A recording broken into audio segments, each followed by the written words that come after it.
Salve! Welcome to Revenant Reads. I'm Vin, and I'm learning Latin.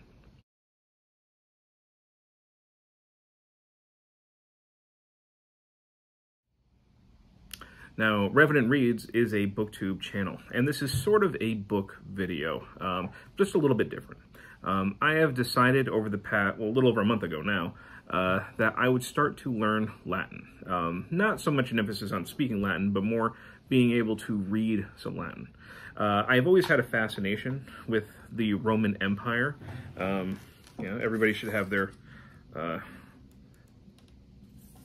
household gladius. I know Steve Donahue has one, as everyone should. So ever since I started learning about the Roman Empire as a very young person and learning what Latin was and that it was a dead language, I mean, dead. I know that there are those who still speak it for various reasons, but they don't grow up speaking it as first language. I've always been fascinated by Latin.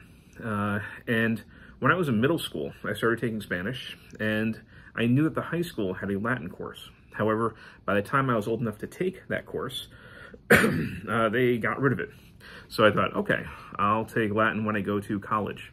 And then the year that I started college at my university is the year they got rid of the Latin course. So instead, I took German. I took 3 semesters of German, just because I wanted something different. So even then, I was thinking, well, at some point I'm going to learn Latin. I have to. I thought about getting a tutor, just something that's always interested me. I just never had the opportunity. Well then, back in September, I got COVID, and I had a terrible sore throat. I felt like crap. It was not conducive really to getting a lot of reading done. I didn't want to sit in front of a TV all the time, so I did find myself on my phone a lot and starting to play games, kind of just filling time and wasting time.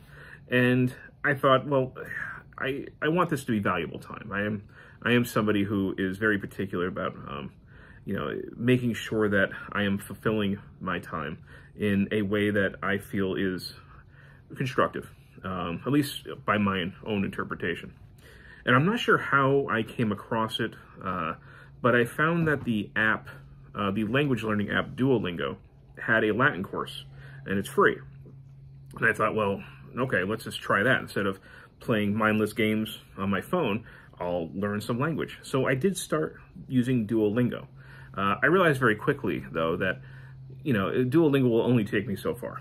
And I'm not really going to be able to read a lot of Latin. So I did some more research.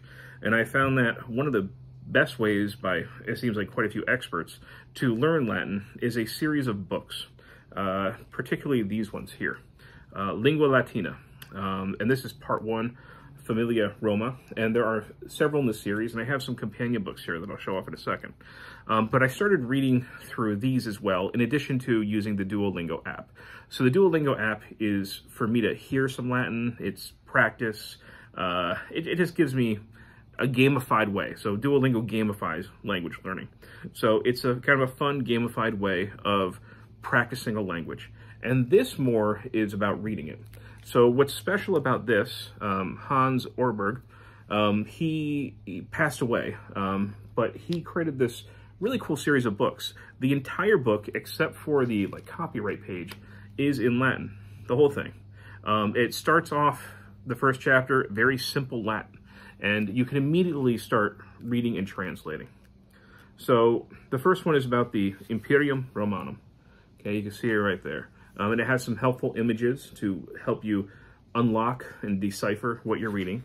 But it goes, Roma in Italia est, Italia in Europa est, Grachia, I'm not sure if I'm pronouncing all these right, so please forgive me, in Europa est, Italia et Grachia in Europa sunt. So you can start already getting the idea here. Like, oh, Rome is in Italy, Italy is in Europe, Greece is in Europe, Italy and Greece are in Europe. It guides you through the language by getting progressively more difficult, step by step. Now, the second chapter begins an actual, more of a storyline. We learn about a Roman family who have slaves, and we're going to be learning about their family, their drama, what's going on with the family, what's going on with the slaves. So every chapter gets a little bit more. It keeps adding. So eventually you find yourself just translating it on your own, just by naturally reading. And that's exactly what I want to be able to do. I don't expect, though, to be able to pick up Latin text and read it all. I would just like to be able to read some simple things. And this is right up my alley for that. I bought the companion piece as well. This is, so basically, personal conversations. These go along with each of the chapters. And after I'm done reading a chapter, I will go to this, and it gives me a dialogue that uses the same vocabulary. So it's a little bit of additional practice for that. And I also picked up this one, Lingua Latina, a companion to Familia Romana. And this is not a translation of what those chapters are, but after you read the chapter, you go to this, and it helps you with some of the grammar. It gives you some historical context to the stuff you just read. So between all three of these, I'm learning quite a bit about ancient Rome. Because that's one of my biggest criticisms, I would say, with the Duolingo app, is that it's very anachronistic. Very little of the conversation is about ancient Rome. We're talking about Philadelphia and New York City sometimes, and they have some funny sentences to practice about drunk parrots hitting people, and so it's entertaining. I do like the Duolingo app, but those who want to learn language, I would just say it's a fine place to start, but you don't want to just rely on that if you really actually want to learn the language well. But anyway, that's what I'm doing. So I have been practicing on the Duolingo app, and I have been very slowly reading through these. I'm not racing through them. The whole idea is to kind of reread them. Read the chapter, and then the next night I'll read it over again. So I'm reading these chapters multiple times before I go on to the next one, just to pick up the language through osmosis in a more natural, organic way. So if anybody else uses Duolingo and wants to follow me, my handle on there is Revenant_Vin. If you want to find me and join.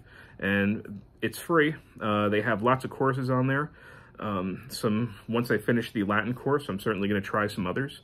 They have some endangered languages like Navajo, they have made-up languages like Klingon. You can learn Klingon if you like. And of course, they have a lot of traditional languages as well. I'm not sure exactly what I'm going to do after Latin. I think I might try the Navajo one because it's a very short course. But also I might try maybe some Norwegian. Now that I have Latin once I have Latin as a basis, maybe I'll try some more of the Romance languages. Maybe finally learn some French, because I don't know how to pronounce French, and I'm a little bit self-conscious about that. So maybe I'll finally learn that. I should also say that it's not just an interest in ancient Rome that motivated me for this.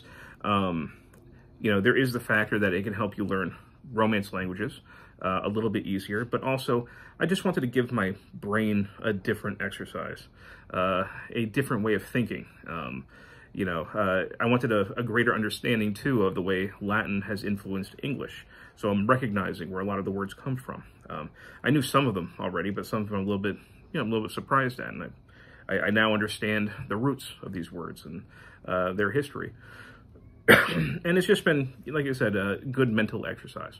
So anyway, that's my quick my quick semi-bookish video about learning Latin. So anybody else is interested in learning Latin, this is the method that I'm using. I'm no expert, but I'm enjoying it so far, using these books, and also in conjunction with Duolingo. So if you're on Duolingo and want to add me, once again, Revenant_Vin, and maybe I'll see you on there. All right.